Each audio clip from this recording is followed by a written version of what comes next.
Bismillahirrahmanirrahim. Alhamdulillahirabbil alamin. Asyhadu an la ilaha illallah al-mutawahhid bil jalali bi kamali jamali ta'dhimu wa takbira al-mutafarrid bi tasrifil umuri ala tafsili wal ijmali taqdira wa tadbira al-muta'ali bi azamatihi wa majdihi alladhi nazzala al-furqana ala abadihi liyakuna lil alamin nadhira. Wa nahnu ala ma qala rabbuna wa khaliquna wa syahiduna minasy syahidin wa bima alzama wa aljama ghairu jahilin. Wahaikum jami'an ayyuhal ahibba bi tahiyatil Islam. Assalamualaikum warahmatullahi wabarakatuh. Alhamdulillah, Allah pertemukan kita kembali di majelis barakah, majelis yang penuh rahmat, majelis yang kita ikhtiarkan sebagai sarana untuk mendekatkan diri kepada Allah Azza wa Jalla dengan sebenar-benarnya pendekatan, seikhlas-ikhlasnya hamba kepada Rabb-nya, sebagaimana datangnya seorang hamba sahaya kepada Tuannya. Dia akan melangkahi titian yang begitu sulit atau bahkan mungkin merangkak, ngesot dan seterusnya hanya demi sampai kepada Tuannya. Begitulah seorang hamba, dia akan senantiasa bersusah payah tetapi akan terus berusaha untuk sekedar sampai kepada Allah, kepada Tuhannya. Sebagaimana yang ulama kita ulang-ulangkan bahwasanya sebaik-baik usaha untuk mendekatkan diri kepada Rabb-nya adalah tulabul ilmi, adalah menimba ilmu, adalah mencoba untuk terus menambah keimanan dengan halaqah-halaqah, dengan majelis-majelis ilmu yang berada di tengah-tengah kaum muslimin. Oleh sebab itu teman-teman sekalian dirahmati oleh Allah Ta'ala, Allah tidak pernah bosan menunggu hambanya untuk sampai kepadanya, sebagaimana kita tidak pernah bosan, tidak pernah jemu berada di majelis ilmu. Seberapa lamanya seorang hamba berada di majelis ilmu, maka seperti itulah Allah tidak pernah jemu dengan hamba-hambanya.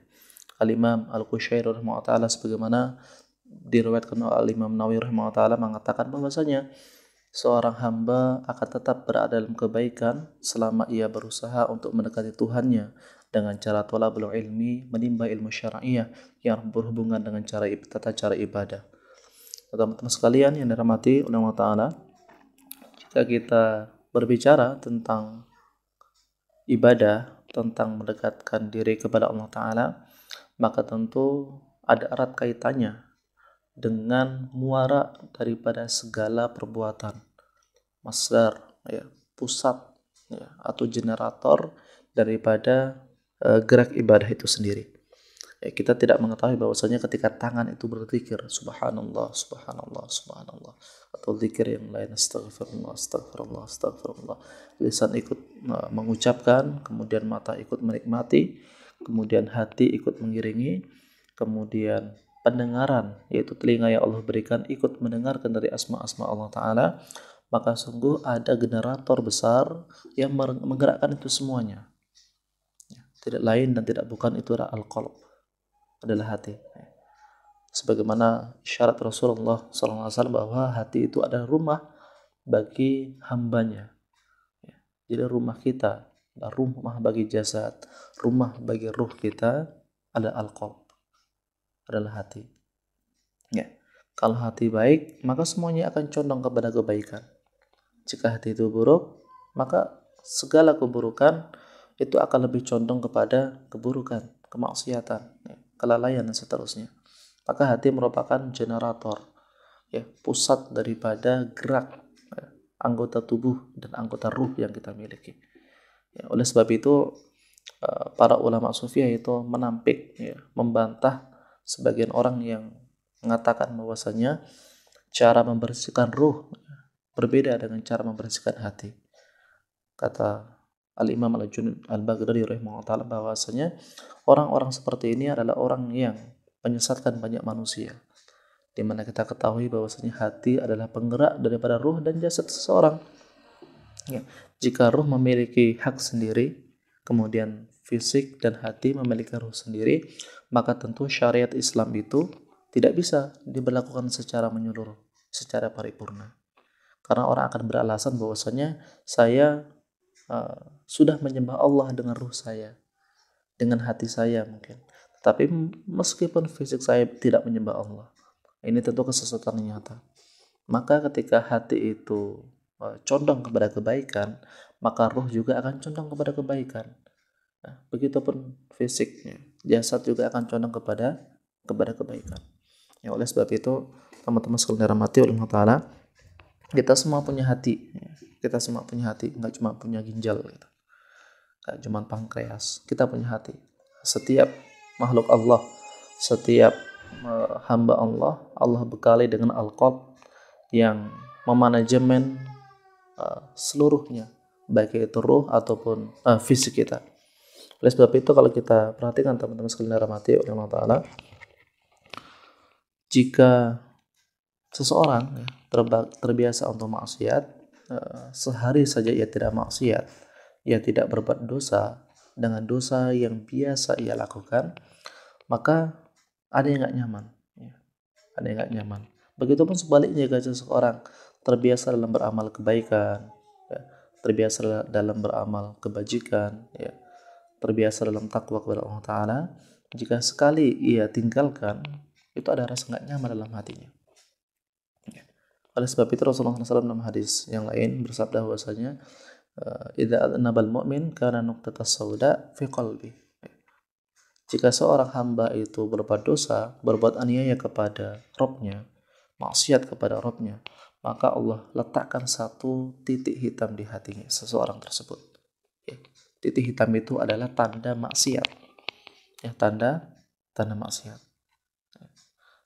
Menariknya Rasulullah SAW menggunakan kata nuktah, yang maknanya tanda titik yang dibuat daripada hal-hal yang buruk, hal-hal yang tercela, hal-hal yang najis. Ada tanda titik nuktah, tanda titik yang dibuat dari hal-hal yang baik, dari pulpen, dari pensil, dari spidol dan seterusnya. Tetapi Rasulullah SAW menggunakan kata nuktah, nun, kemudian kaf, ta, dan ta marbutoh, yang artinya tanda titik yang dibuat hal yang buruk.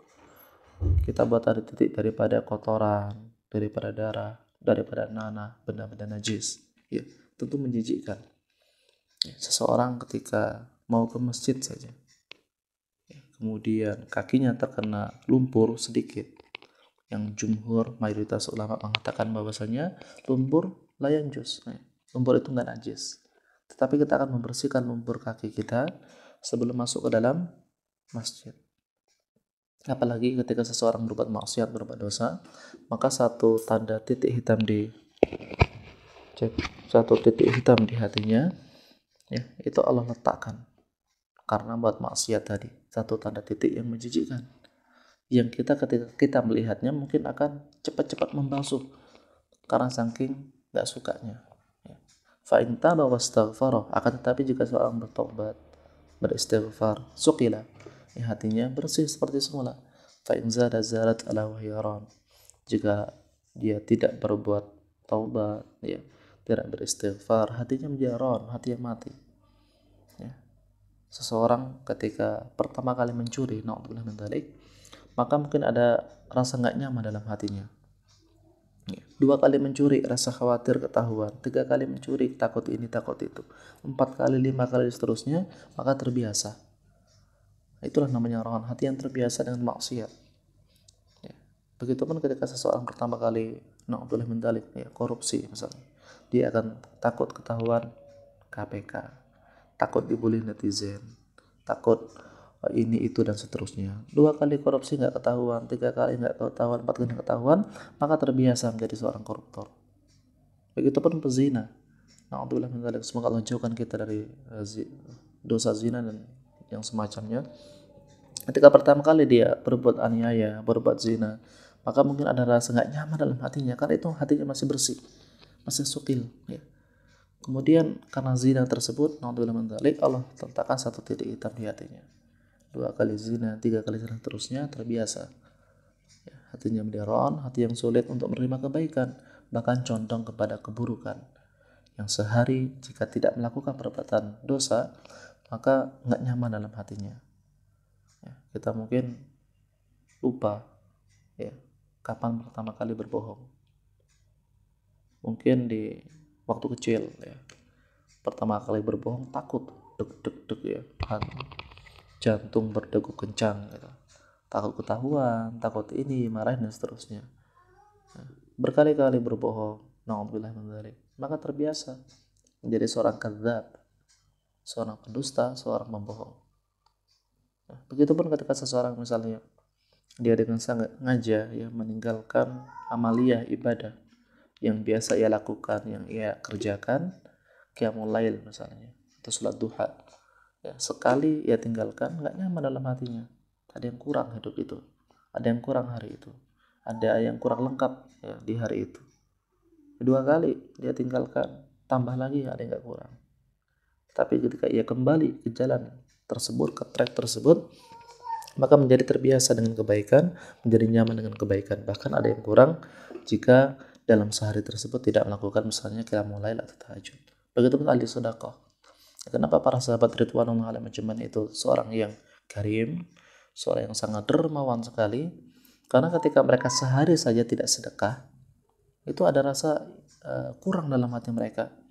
Ya, diriwayatkan dari Abdullah bin Umar radhiyallahu anhuma bahwasanya beliau meriwayatkan adalah para sahabat itu yang mereka seorang yang sangat dermawan yang tidak pernah aku lihat ya kedermawanannya bahkan oleh manusia sebelum atau setelahnya, karena mereka terbiasa hari-hari mereka sedekah.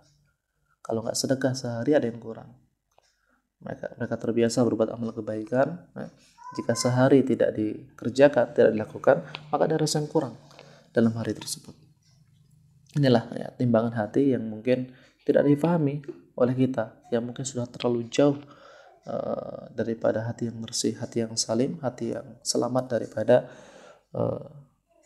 kemaksiatan, ya, daripada kemungkaran, daripada keingkaran kepada Allah Azza wa Jalla. Oleh sebab itu teman-teman sekalian dirahmati oleh Allah Ta'ala, kita muhasabah diri sama-sama.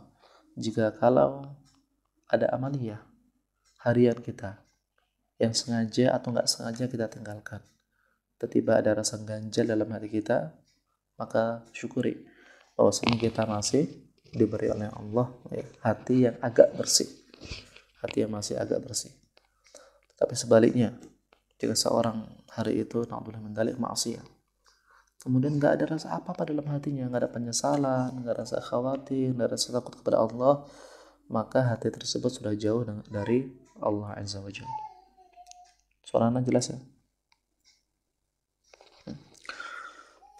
Hadis ke-27 ini insyaallah kita akan bicarakan dari sahabat Nabi Nawas bin Sam'an, Allah ridho kepadanya, dari Nabi sallallahu alaihi wasallam ya, beliau bersabda, albir ya, kebaikan itu maknanya adalah husnul khuluq, baiknya akhlak seseorang ya. Jadi para ulama mengatakan husnul khuluq ini waqad taqaddama al-kalam fil khuluq qala Ibnu Umar ya.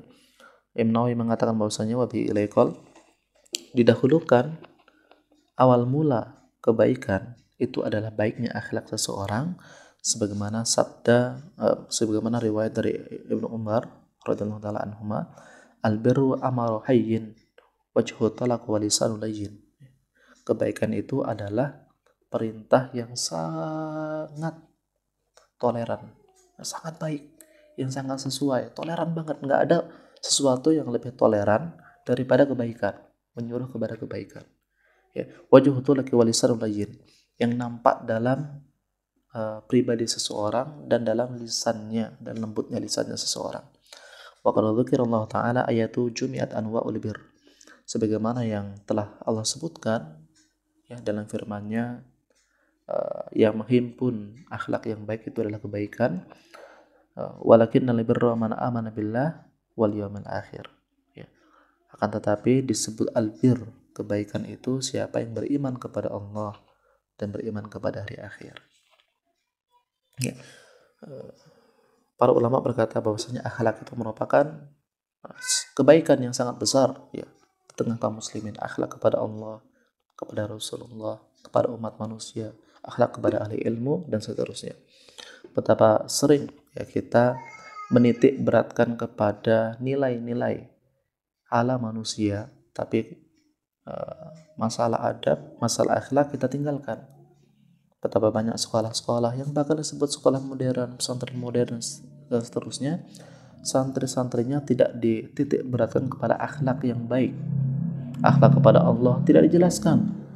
Bahkan mereka hanya diajarkan fikih saja, fikih sholat misalnya, tetapi tidak diajarkan tentang akhlak ketika sholat, akhlak ketika hendak menghadap Allah Azza wa Jalla, dari pakaiannya, ya, kemudian ketika berdiri masih ribut, masih injak kaki teman, injak kaki teman kanan kiri, masih senggol sana senggol sini, ketawa ketiwi dan seterusnya. Terbawa sampai dewasa, terbawa sampai tua, padahal santri pondok modern misalnya, atau pondok salaf, meskipun pondok salaf, tapi adab, akhlak ketika bertemu Allah nggak diajarin.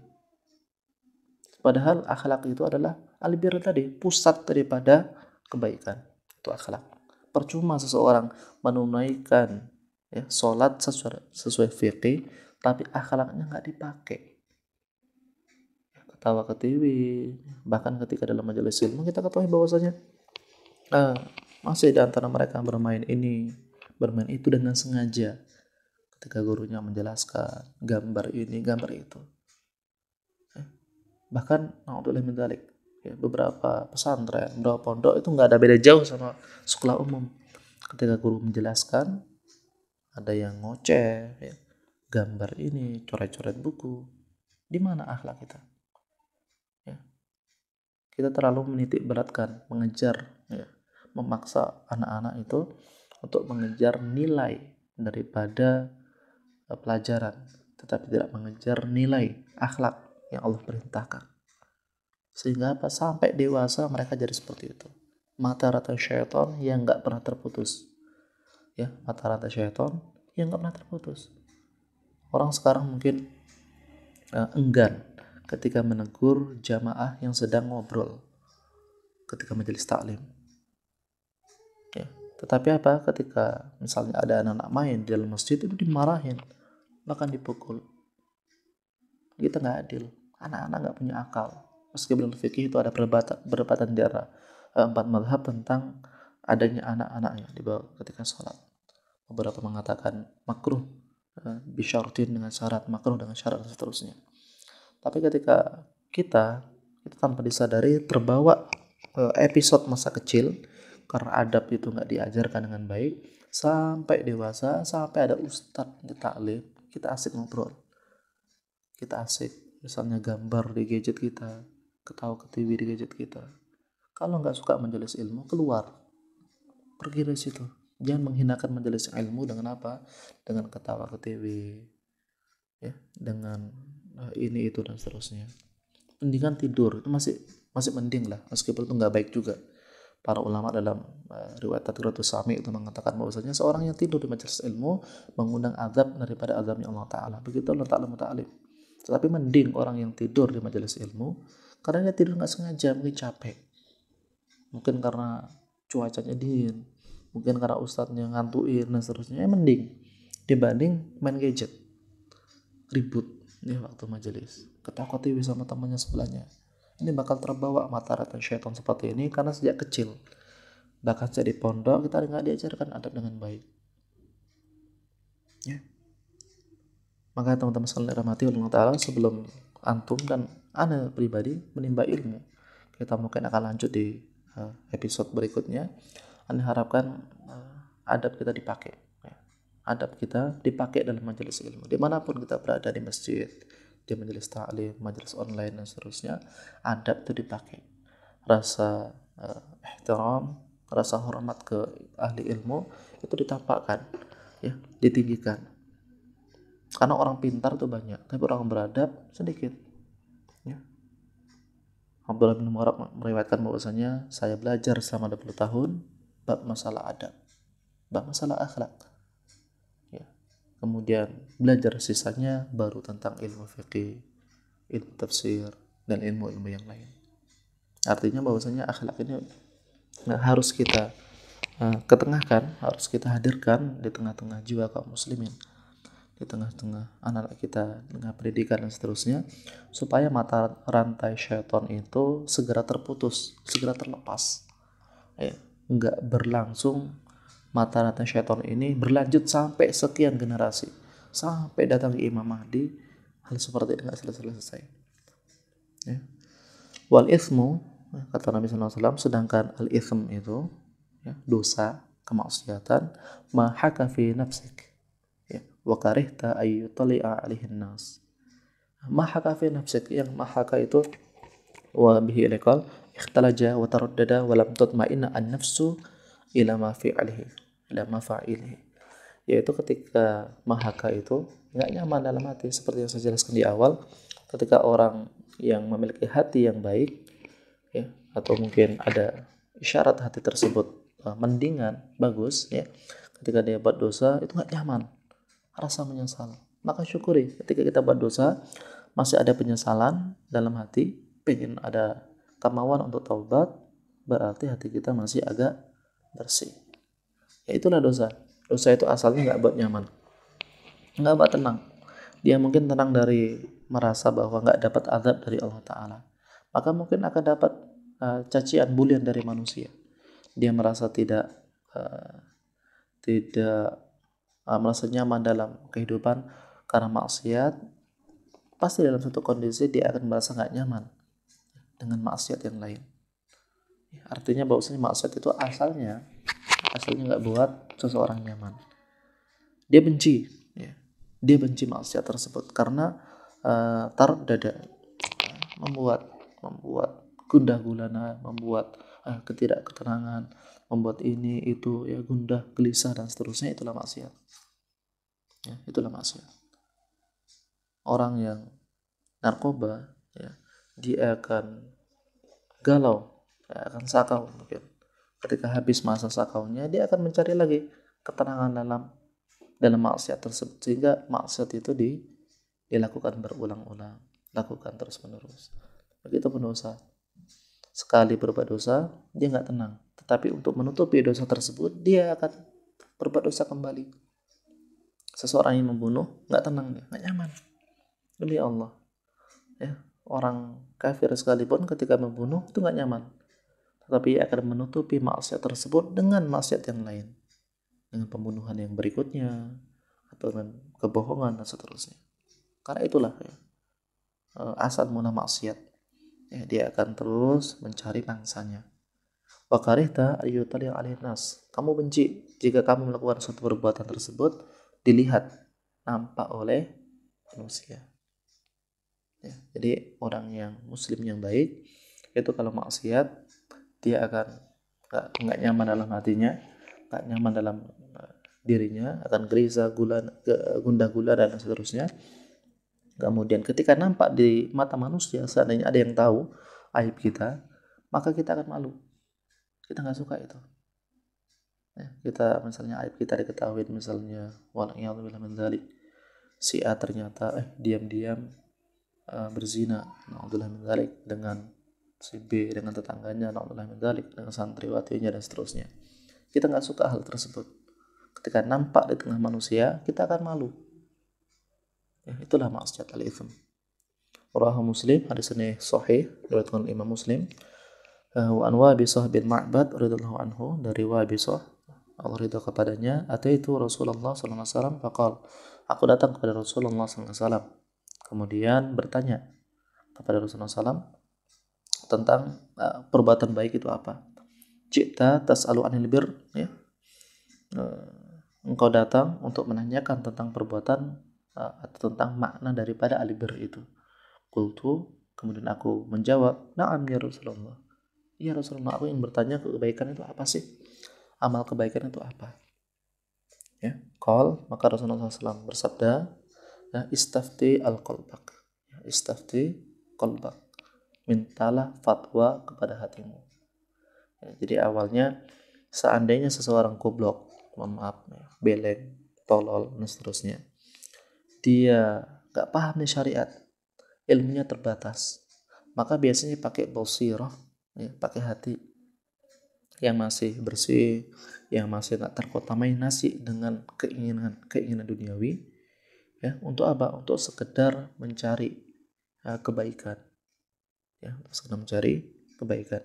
Itulah kenapa ada zaman fatrah, zaman yang tidak ada diutus pada waktu itu nabi dan rasul, jeda antara Nabiullah Isa dan Nabiullah Muhammad sallallahu alaihi wasallam. Ya. Maka sebagian orang-orang yang masih hanif, yang masih lurus, dalam banyak riwayat Ibnu Ishaq dan yang lainnya mengatakan bahwasanya mereka meminta fatwa dari hati mereka yang masih hanif, yang masih lurus, yang masih bersih, yang mereka hati tersebut tidak tercampur dengan keinginan duniawi atau syahwat duniawi, syahwat untuk mencampur agama, syahwat untuk merusak agama, keinginan duniawi dan seterusnya. Mereka minta fatwa, ya Allah, jika engkau, misalnya dalam satu kasus, jika engkau ketika disembah memerlukan wasilah, maka berikan petunjuk kepada hatiku, ya Allah, apakah benar engkau butuh wasilah melalui berhala atau tidak. Maka kebanyakan orang hanif, orang yang lurus akan menemukan jalan bahwasanya ketika menyembah Allah, ketika menyembah Allah Ta'ala Azza wa Jal, ya, itu tidak perlu wasilah berupa berhala. Ya, maka mereka meyakini tersebut, meyakini sampai ada kabar, sampai ilmu kepada mereka akan diutusnya Nabi akhir zaman. Maka sebagian dari riwayat para ulama akidah kita, ya, itu mengatakan bahwasanya aku beriman seandainya Nabi itu, ya, diutus kemudian aku wafat, Nabi itu diutus, mereka diutus dan aku sudah tidak ada di muka bumi, aku beriman kepada Nabi akhir zaman. Ya, kurang lebih seperti itu. Artinya bahwa mereka meyakini ketika tidak ada Nabi dan Rasul, pembawa ilmu, pembawa cahaya yang menjelaskan tentang halal dan haram, ya, syubhat dan tidak syubhat, mereka meyakini bahwasanya ketika mereka meminta fatwa kepada hati mereka menyerahkan diri kepada Allah Ta'ala sepenuhnya. Sehingga sebagian mereka Allah berikan hidayah. Bahasa kita wangsit, tapi bukan wangsit, ya. Hidayah ke hati mereka, nyembah Allah, yakini aja Allah itu satu, gak punya bapak, gak punya anak, gak punya istri dan seterusnya, ya, sehingga mereka menyembah dengan Allah dengan keyakinan tersebut, mereka bawa sampai mati. Ini al-fatrah, ya, ini al-fatrah. Maka ternyata orang-orang tua dulu juga bisa diperhatikan dalam banyak sejarah babat tanah Jawi, sejarah Islam Wihamka dan seterusnya, bagaimana mereka yang karena keterbatasan ilmu yang mereka miliki, tapi mereka minta fatwa hati mereka yang lurus, yang masih gak terkontaminasi dengan keburukan. Ini pengecualian. Kenapa? Waktu itu ilmu terbatas, ilmu ulama itu sangat sedikit. Jika mereka ingin datang ke ulama atau ke ahli ilmu, perlu perjalanan yang cukup panjang, yang cukup jauh antara tempat mereka dengan ulama tadi. Atau mungkin mereka nggak tahu tuh ulama yang benar yang mana, ya, tapi mereka meyakini bahwasanya karena keterbatasan ilmu yang mereka miliki, ya, mereka meminta fatwa kepada hati mereka yang lurus. Ya, contoh apa? Contoh orang-orang tua zaman dulu, dari sejak nenek moyang, ya, mereka bakal tahu ketika orang mau sholat, nah, sebersih apapun pakaian orang yang mau sholat, ya, itu kadang disuruh ganti dulu. Udah mereka siapin apa, baju takwa, baju koko, sama sarung, sama peci, biasanya untuk laki-laki, ya, biasanya disuruh mandi dulu gitu. Ketika ditanya kenapa harus seperti ini, ya nggak tahu, mbah-mbah dulu mewasiatkan seperti ini. Kalau mau sholat, ya, kemudian mau menghadap Allah Ta'ala, maka kalau bisa mandi, ya, ganti pakaian mereka siapin pakaian yang bersih, ya, dari sarung, baju koko dan seterusnya. Tapi ternyata apa? Masya Allah, kalau ditanya nenek moyangnya ini adab yang bagus, ya, mereka minta fatwa kepada hati mereka karena keterbatasan fikih, ya, ilmu fikih dalam diri mereka berhati-hati dalam bab agama, ya. Dalam mazhab Syafi'i, dalam pendapat Zakaria Al-Ansari mengatakan bahwasanya jika seseorang membawa benda najis dalam sholat, ya, maka wajib untuk membersihkan benda najis tersebut dan mengulangi sholatnya. Ya, maka mbah-mbah kita daripada mengulangi sholat nih orang yang benda najis tadi mungkin nggak sengaja dipakai mereka, ganti aja pakaiannya, kalau bisa mandi atau wudu, pakai pakaian kami siapin yang bersih, ya. Masya Allah. Ini contoh kecil bagaimana orang-orang dulu itu ketika mereka terbatas ilmunya, Mereka meminta petunjuk kepada Allah Ta'ala melalui hati mereka yang lurus. Begitupun kita ketahui bahwasanya ketika orang-orang dahulu itu nggak kenal simpan pinjam, ya nggak kenal minjam ini minjam itu, mereka minta fatwa kepada hati mereka, sidik yang penting berkah, dikit yang penting berkah, ya dikit yang penting berkah. Sehingga ketika mereka wafat itu rata-rata itu ninggalin rumah sama hewan ternak, itu minimal lah rumah sama hewan ternak, ya atau mungkin sedikit ladang, ya benar mereka nggak bukan PNS misalnya, bukan ASN, bukan karyawan dan seterusnya, nggak pernah minjam ini minjam itu, tapi mereka meyakini bahwasanya Gusti Allah, ya Allah Ta'ala itu sudah menjamin rezeki seorang tanpa dengan cara berhutang atau cara makan riba, seperti itu. Sedangkan kita, Insya Allah, di tengah seperti ini, ilmu terbuka luas, bahkan Mbah Google lebih hebat daripada Ustadz, semuanya ada. Tapi Masya Allah, kita nggak pernah meminta fatwa hati kita yang lurus, yang bersih. Halal haram diambil, syubhat diterabas, riba ya, tumbuh subur. Karena kita yang bikin subur itu kita. Ya. Dan inilah teman-teman sekalian rahmati Allah Ta'ala, sekali kita minta fatwa ke hati kita, jika kita melakukan perbuatan A, ini baik nggak buat agama saya? Bagus nggak buat iman saya? Ini perlu. Jika antum misalnya pergi ke kota A, tanya ke hati antum, ini kira-kira berimplikasi nggak, berefek baik dengan hati saya? Ketika saya sampai kota A, saya bisa sekedar hadir ke majelis ilmu ulama fulan, ada ulama fulan nggak? Ketika antum misalnya masuk ke kerja ini, minta fatwa. Jangan-jangan ketika antum masuk ke kerja tersebut, sholat antum terbengkalai, terganggu, ya ibadah antum nggak maksimal, dakwah antum banyak afwannya. Ini hati-hati. Maka minta ke hati itu penting. Sering-sering membersihkan hati supaya hati itu bisa dimintai fatwa. Kita kan kebalik, hati jarang dibersihin, dimintai fatwa, ya nyesatin. Udah masuk ke lubang buaya, masuk lagi ke lubang tirek kalau ada gitu ya, ke lubang ular dan seterusnya, mati, rusak. Ya. Maka istafti qalbak tidak semuanya berlaku ternyata. Hanya berlaku kepada hati yang bersih, hati yang hanif, hati yang lurus.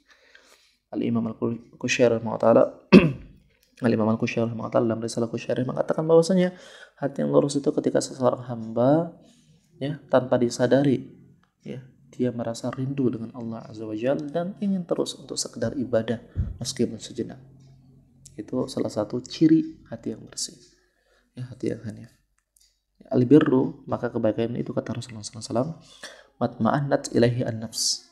Yang buat hati nyaman, buat hati tenang, itu adalah kebaikan. Ya, karena tentang ketenangan, kebaikan itu cuma kita sendiri yang tahu. Ya, kita mungkin menurut orang nggak bahagia, tapi alhamdulillah bahagia. Ya, nggak buat, yang penting nggak buat maksiat, nggak buat dosa, juga bahagia insya Allah. Yakin itu aja. Kita tinggal taat, nggak buat maksiat, pasti bahagia. Nggak ada uang, tenang. Ada uang, alhamdulillah.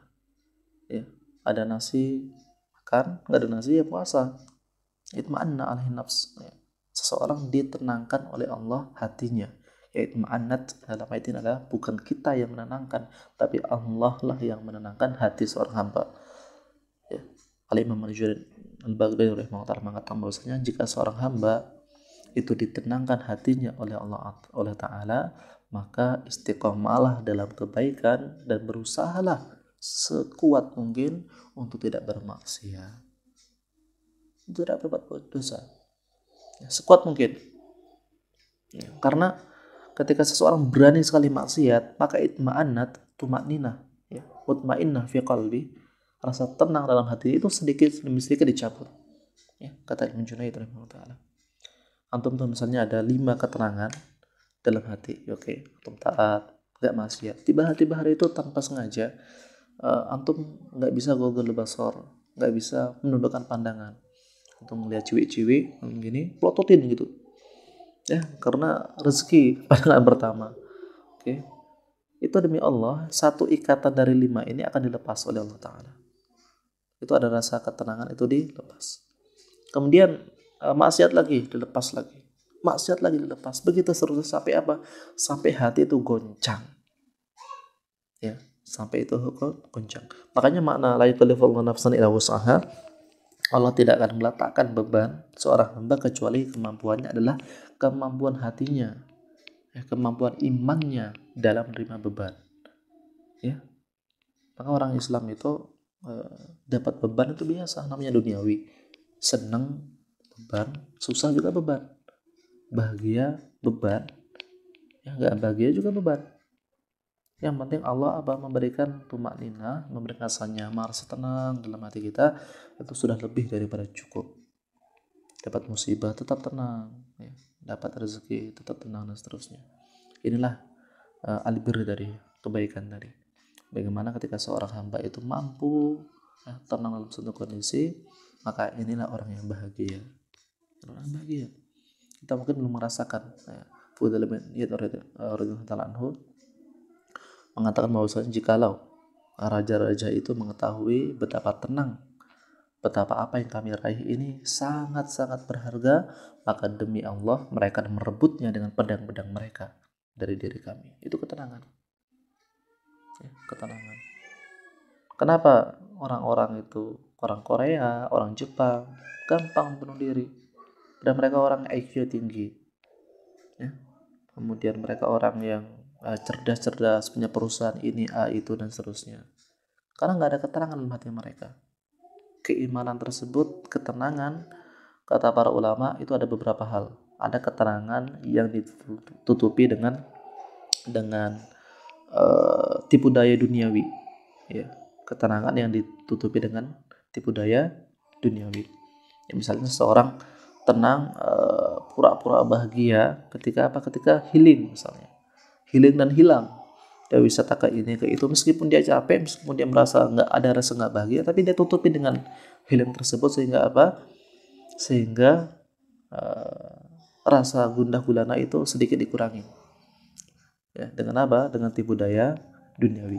Makanya kita perhatikan kenapa negara paling yang dianggap negaranya dianggap tenang, paling bahagia itu negara di barat, misalnya Swiss atau Finlandia atau Denmark dan seterusnya, karena mereka menutupi kegundahan yang mereka terima dengan apa?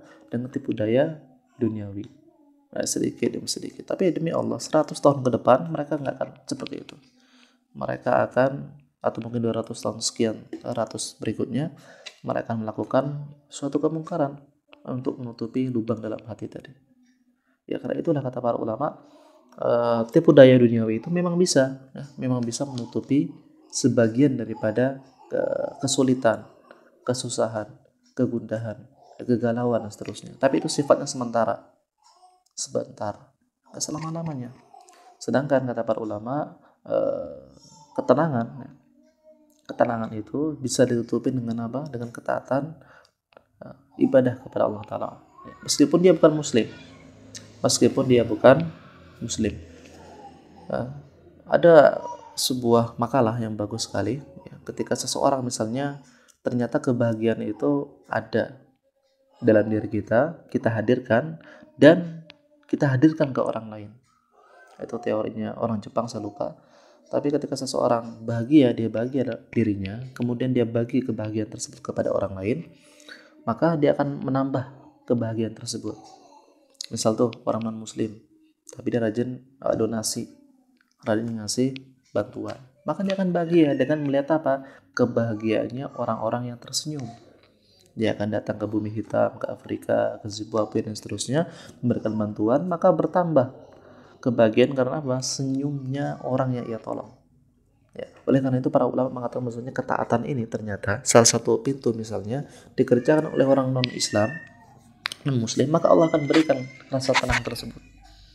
Ya, maka Allah akan berikan rasa tenang tersebut sebagai DP supaya dia mau kembali kepada Allah. Kalau nggak mau, dia tunaikan, dihabiskan rasa tenang tersebut, nanti di akhirat nggak dapat apa-apa. Yang berbeda dengan orang beriman, ketika orang beriman itu berbuat taat, dia bertambah tenang, sedekah tambah tenang, sholat tambah tenang, haji tambah tenang, zakat tambah tenang. Itu hanya DP saja, sebagian kecil. Kita nikmati dunia, akhirat Allah tambah, ya, Allah tambah. Buat mana ilahil qalb, dan membuat tenang hati itu adalah kebaikan. Seseorang ketika berbuat amal kebaikan, ya, dia lurus, istiqomah dengan amal kebaikan, hatinya jadi tenang. Orang huru hara, baku hantam dan seterusnya, hatinya tetap santai, tetap tenang, karena hati itu yang mengelola, yang memiliki Allah. Kita nggak punya, kita hanya dititipin, kita hanya dikasih jalan oleh Allah. Ini loh caranya, kamu ikuti jalan ini, jangan sampai salah jalan. Kalau kamu salah jalan, selesai ya, gundah gulana dan seterusnya. Maka teman-teman sekalian dirahmati oleh Allah Ta'ala, keterangan itu mahal. Keterangan itu mahal banget. Orang akan mencari ketenangan itu kemana-mana. Dia naik gunung, ke puncak gunung untuk sekedar melihat sunrise ya. Para pecinta alam, katanya ya, pecinta alam. Dia naik gunung untuk sekedar apa? Ketenangan. Orang jalan kaki ya, keliling duniawi, keliling dunia, dari barat ke timur, timur ke barat dan seterusnya. Itu apa? Cari ketenangan. Orang-orang liburan ke Bali, ke tempat wisata, mencari ketenangan. Bukan tidak boleh, boleh. Kalau nggak ada maksiatnya nggak masalah. Para ulama membolehkan, mubah. Ya, wisata di tempat yang nggak ada maksiatnya mubah, boleh. Tetapi betapa mahal ya, biaya dikeluarin orang untuk sekedar mencari kesenangan, ketenangan setiap saat. Sedangkan harta itu nggak setiap saat dia miliki. Tapi ketika dia selesai liburan nggak bertambah tenang. Karena apa? Nggak taat. Intinya bahwasanya kalau kita bisa taat dalam segala hal, itu tak bakal tenang. Liburan tenang, gak liburan tenang juga. Tetapi ketika orang-orang yang nggak Allah kasih ketenangan, itu akan mereka mencari keterangan yang semu. Dengan segala fasilitas duniawi yang menipu, mereka akan cari seperti itu. Insya Allah. Ya. Jadi benar kata Imam Fudail bin Iyad radhiyallahu ta'ala, bahwasanya ketenangan itu nggak dimiliki oleh semuanya. Keterangan itu jika diketahui bisa dirampas, bisa diambil, maka orang paling berkuasa itu bakal berebut, mengacungkan pedang-pedang mereka untuk merebut ketenangan yang kami miliki. Ya, Masya Allah. Jadi itu hal sesuatu yang mahal. Kenapa Rasulullah SAW itu hidupnya susah, tetapi tak bahagia? Karena ketenangan yang Allah berikan kepada mereka. Begitupun Abdurrahman bin Auf, Utsman bin Affan, mereka kaya tetap tenang, tetap bahagia, karena Allah yang berikan keterangan tersebut, bukan harta, bukan uang dan seterusnya. Nah, kemudian ketika seseorang yang beriman itu dalam satu kondisi pernah merasa pasti khauf wal huzn, merasa takut, merasa sedih, itu pasti ada, dan itu fitrah. Tapi Allah Ta'ala menghibur, wala takhafu wala tahzanu, kata Allah Ta'ala, jangan takut, jangan sedih ya, karena Allah bersama kalian. Kembali lagi mereka tenang, kembali lagi mereka tenang ya. Para ulama itu sebagaimana As-Sakha'i pernah gundah, pernah galau, tapi gundah dan galaunya levelnya beda. Mereka gundah galaunya supaya untuk mengenal Allah lebih jauh, lebih dalam, sedangkan gundah gulana kita untuk menjauhi Allah Azza wa Jalla ya. Mereka gundah gulana, tapi ketika dihibur oleh Allah melalui hati mereka, melalui amali yang mereka kerjakan, kembali lagi tenang ya. Itulah kenikmatan yang teman-teman sekalian dirahmati Allah Ta'ala. Semoga Allah berikan kita kenikmatan, ketenangan itu. Wal ithm, sedangkan dosa itu, kata Rasulullah SAW, mahaka fi nafs, mahak yang buat nggak nyaman hati kita, wa taraddada fi sadr, dan buat dada itu kayak sesak ya. Kenapa? Ketika seseorang berbuat haram, dia pasti ada nggak nyaman dalam hatinya, penolakan hatinya, rasa tidak nyaman, rasa tidak khusyuk dan seterusnya. Ini keharaman. Wa bi ilaikal, berkata Ibnu Nawawi rahimahullah,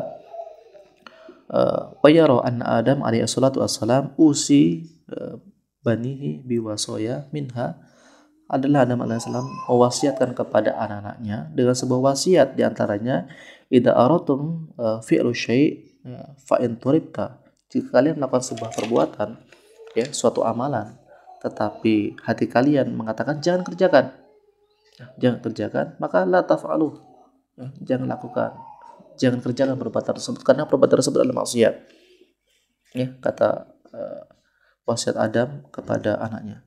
Fa lama dunuta min akli syajarah ittarabtu qalbi inda akal, karena ketahuilah sesungguhnya aku, Adam alaihissalam, dalam ini hadis riwayat Israiliyat ya, dan tetapi dipakai oleh sebagian ulama. Tapi aku, kata Adam alaihissalam, ketika memakan buah yang terlarang dari pohon yang Allah larang itu, ya, itarabtu qalbi inda akal, hatiku itu merasa nggak nyaman, merasa goncang, merasa gundah gulana. Ya. Wa minha an-nawqal, dan di antara wasiat Adam alaihissalam adalah idza aradtu fi'lu syai' fanzuru fi akibati. Kalau kalian ingin mengerjakan sebuah amalia, kata Adam kepada anaknya, maka lihatlah akibatnya. Kalau baik, akibatnya apa? Kalau buruk, akibatnya apa?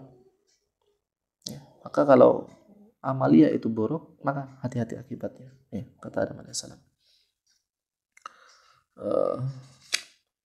Fa inni law nadartu fi akibati akal ma akaltu min asyajarah. Jikalau seandainya aku tahu akibat daripada makan buah yang terlarang, maka aku tidak akan pernah memakan buah tersebut. Ya. Wa minha naqal, dan dari riwayat yang lain Adam alaihissalam berkata, idza aradtum syai'an fastashiru al-akhyar. Jika kalian menginginkan sesuatu, maka isyaratkan yang paling baik, yang paling bagus, ya, yang paling baik, yang paling bagus, ya, daripada amal kebaikan. Itulah orang-orang beriman, ketika dia ingin mengerjakan suatu amalian, maka pilih yang paling baik, pilih yang paling bagus. Si A ketika mengerjakan sholat duhur, si B ketika mengerjakan sholat duhur, maka pilih ya tempat sholat yang bagus, ya, kondisi yang bagus, pakaian yang bagus, kondisi masjid yang nyaman, yang memungkinkan seorang khusyuk. Al-akhyar, yang paling bagus, yang paling baik. Wa bihi laikal wa karihta ayyutaliya alih nafs dan suatu yang dibenci yang jikalau nampak manusia, berkata Imam Nawawi rahimahullah, li'anna nas qad ya'lamuna al-insan ala aqla syubha. Manusia itu pada fitrahnya ya itu mengetahui bahwasanya ada hal-hal syubhat yang mereka benci, mereka nggak suka. Manusia itu pada umumnya seperti itu fitrahnya. Mereka nggak suka ketika ada kemaksiatan yang menjalar ya di tengah-tengah umat. Para perokok, ya, orang udut itu nggak suka ketika apa, misalnya anak kecil yang masih balita, batita dan seterusnya merokok. Orang yang misalnya pemabuk, ya, bukan perokok, ya, pemabuk misalnya, dia nggak suka ketika anaknya itu mabuk. Meskipun dia nggak suka ya, pada fitrahnya ketika satu kampung itu pemabuk yang lebih hebat daripada dia dalam hal mabuk. Itu fitrahnya. Jika seseorang misalnya berzina, ketahuan, maka orang-orang di kampung ya di sekitar situ, maka dia akan tidak suka kepada pezina ini. Apalagi pezinanya misalnya pemuka agama, dia ketahuan berzina, maka tentu manusia akan membenci hal ini. Ya, para manusia akan membenci hal ini. Qauluhu wa bihi ilaikal, berkata Imam Nawawi ta'ala, seseorang yang tardada fi sadr, yang hatinya itu enggak nyaman, adalah min syakhsi ghaliban malahu haram, adalah orang-orang yang tak terbiasa dalam dirinya melakukan perbuatan haram. Dia fitrahnya seperti itu. Dia fitrahnya wara. Ya, di fitrahnya wara, yaitu menjauhi dari perkara yang haram dan perkara yang syubhat.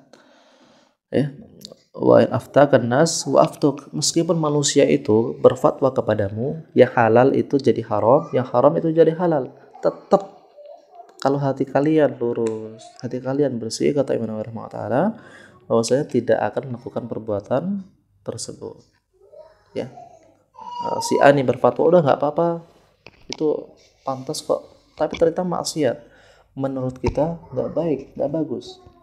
Ya, maka ikuti hati tersebut dan jauhi fatwa manusia. Meskipun semua manusia itu berfatwa bahwasanya nggak apa-apa deh maksiat, nggak apa-apa deh lakukan ini A, B, C dan seterusnya, ini nggak apa-apa. Tapi hati kita yang masih lurus, hati bersih mengatakan jangan, maka jangan. Ya, jangan.